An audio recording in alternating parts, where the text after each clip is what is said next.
sering kita mendengar, lakukan apa yang kita pikirkan, gitu ya, dan pikirkan yang kita lakukan. Dari istilah ini bisa kita tarik bahwa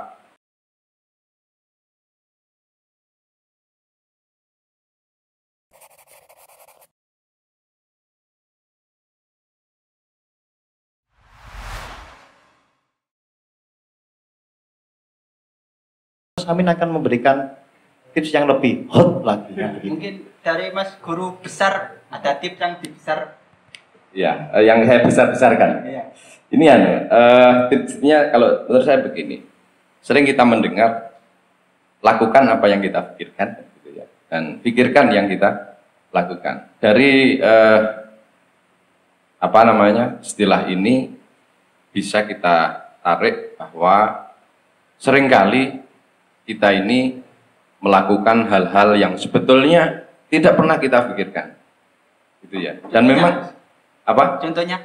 Nah, banyak sekali contohnya melakukan sesuatu yang kadang tidak kita pikirkan. Artinya ini konotasinya bukan berarti negatif, tetapi banyak juga yang positif. Ternyata secara tiba-tiba kita ini sudah melakukan hal-hal yang benar tanpa kita pikirkan sebelumnya.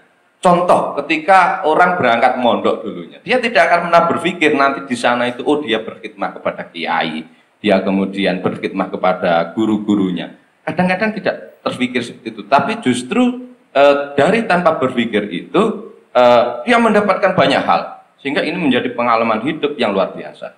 Sebaliknya, kadang-kadang manusia itu terlalu banyak memikirkan, tetapi nggak dilakukan. Jadi misalkan fenomena sekarang mau memondokkan anak, ini banyak orang tua yang berpikir, akhirnya dia tergabung dalam komunitas yang kemudian pesimis.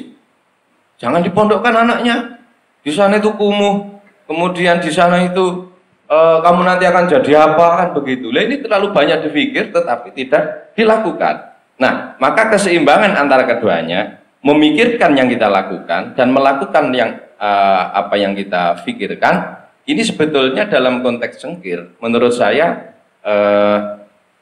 sangat berkaitan. Jadi pola pikirnya adalah pola pikir yang dibarengi dengan tindakan itu tadi, itu ya. Dan sekali-kali memang yang kita lakukan itu harus kita muhasabah, harus kita pikirkan. Artinya karena memang ini anjuran Rasulullah, apapun yang kita lakukan sampai batas waktu tertentu harus ada, bahasa kerennya itu evaluasi, gitu ya, harus kita evaluasi.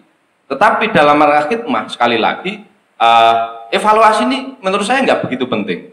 Ketika kita dalam suluk atau dalam berproses berkhidmah ini, yang terpenting adalah keyakinan kita. Insya Allah dengan begitu ada sebuah